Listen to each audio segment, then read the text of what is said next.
a respeito de você, a esperança que Ele veja em você o coração agradecido, o coração grato, um ato de louvor continuado, por se Ele é o Criador, se Ele nos confeccionou desde o ventre materno.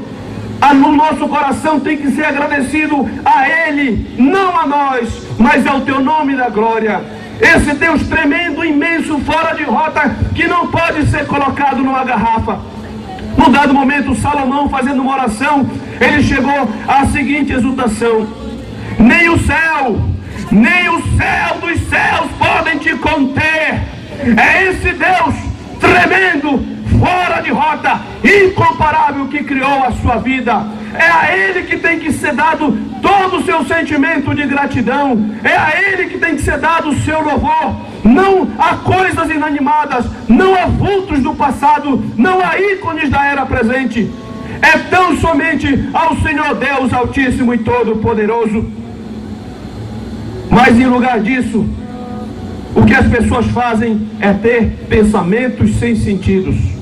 Diz assim: porquanto, tendo conhecimento de Deus, não glorificaram como Deus, nem lhe deram graças, antes se tornaram nulos em seus próprios raciocínios, obscurecendo-lhes o coração insensato. Uma prova da nulidade é uma das mais estúpidas doutrinas que se fabricaram para nos convencer de que nós somos obra do acaso, nós somos obra da coincidência.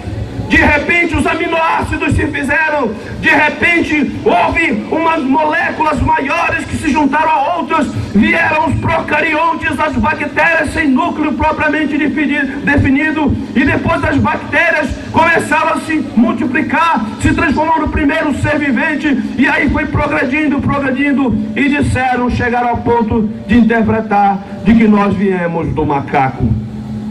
O cabra que falou isso, ele pode até ter vindo, mas eu não, eu sou obra de Deus. Você é obra de Deus. Você é filho, criação do Deus Altíssimo. Ele criou você, formou você do pó da terra. O ensino que fala a respeito da evolução, ele é nulo, ele não tem sentido. Hoje existem animais que tinham no passado, porque eles não evoluíram. Hoje tem seres que estão do mesmo jeito quanto eram no passado, porque eles não evoluíram. Aí eles estão dando mil e umas explicações. É um ensino sem pé, sem cabeça, a evolução que é ensinada pelo homem. É um ensino sem conexão, é um pensamento nulo, como está escrito, obscurecendo-lhes o coração insensato, tornaram-se nulos em seus próprios raciocínios.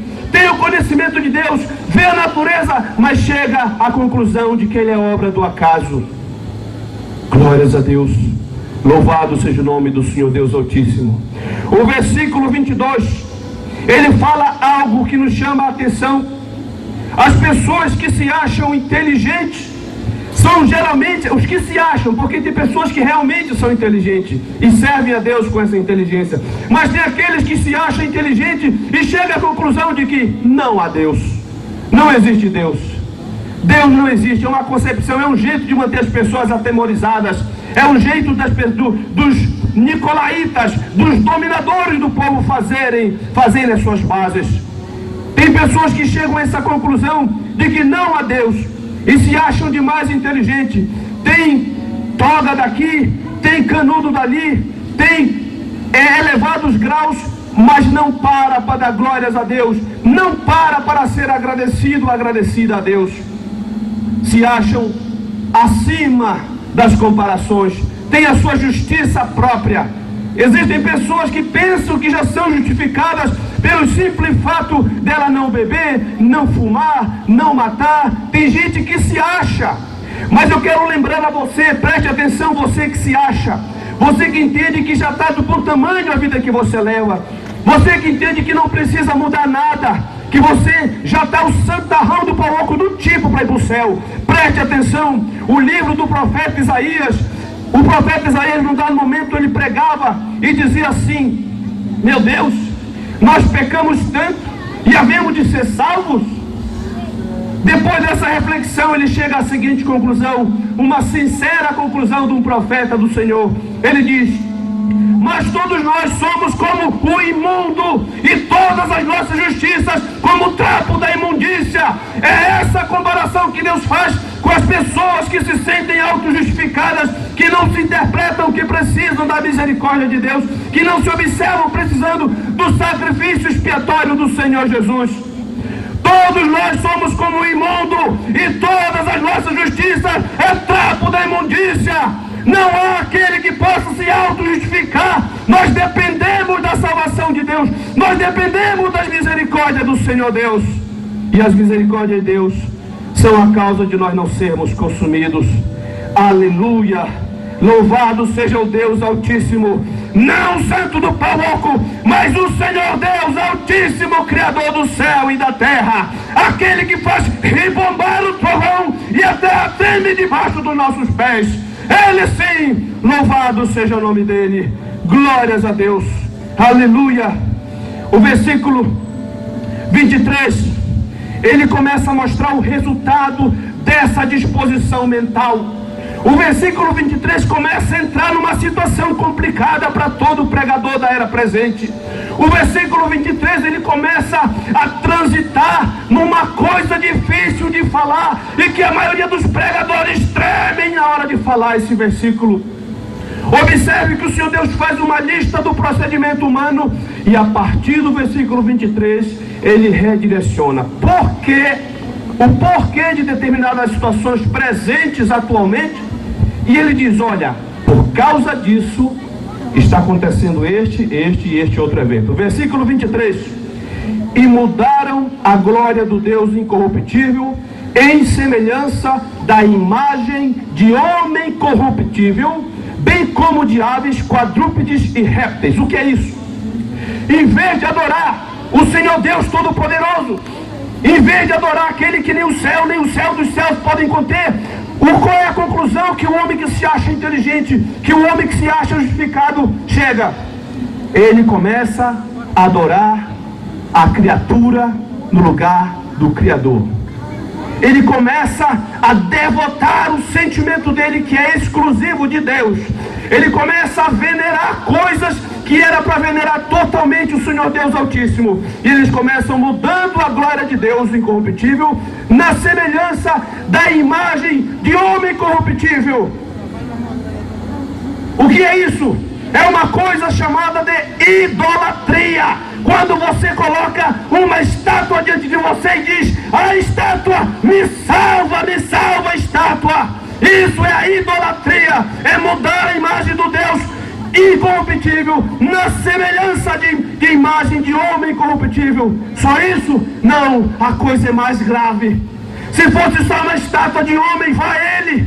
Mas não é apenas a estátua de homem ou de mulher, é a estátua de animais, de quadrúpedes e de répteis. Existem nações cujo Deus é um macaco, existem nações cujo Deus é uma vaca, existem nações cujo Deus é um rato. Você sabia disso? Existe uma nação em que, para saber quem é o sacerdote ou a sacerdotisa que vai passar a representar aquela irmandade, essa criança vai para lá, ainda criança, ela vai para uma sala infestada de rato, e se porventura um rato subir e ficar algum tempo na cabeça daquela criança, significa que aquela ali é a futura sacerdotisa daquela irmandade. Existe isso, estude ciência da religião, vai estudar, pesquise lá na internet e você vai descobrir tudo isso. Se fosse apenas a questão idólatra em relação à estátua do homem, vai ele. Não que isso fosse de pouca monta, mas as pessoas se corrompem de tal sorte a ponto de adorar a estátua de animais, de quadrúpedes, de répteis. Meu querido, o versículo 24, por causa disso, por causa de quê? Por causa do versículo 18, 19, 20, 21, 22, 23. Por isso Deus entregou tais homens à imundícia pelas concupiscências de seu próprio coração, para desonrarem o seu corpo entre si. 24. Por isso Deus entregou tais homens à imundícia pelas concupiscências de seu próprio coração, para desonrarem o seu corpo entre si. É aqui que começa, meu querido. Aqui que mostra a consequência da idolatria na face da terra. a consequência da adoração de estátua de homens, de homens, de mulheres, estátua de animais, de quadrúpedes, de répteis. Está aqui o versículo 24. Você não precisa ser um cátedra, você não precisa ser um erudito para compreender o que está escrito aqui. Por isso, porque os homens adoram os bichos, porque o homem adora o homem, porque o homem adora a criatura no lugar do Criador, Deus entregou tais homens à imundícia, pelos desejos íntimos, pelas concupiscências de seu próprio coração, para desonrarem o seu corpo entre si.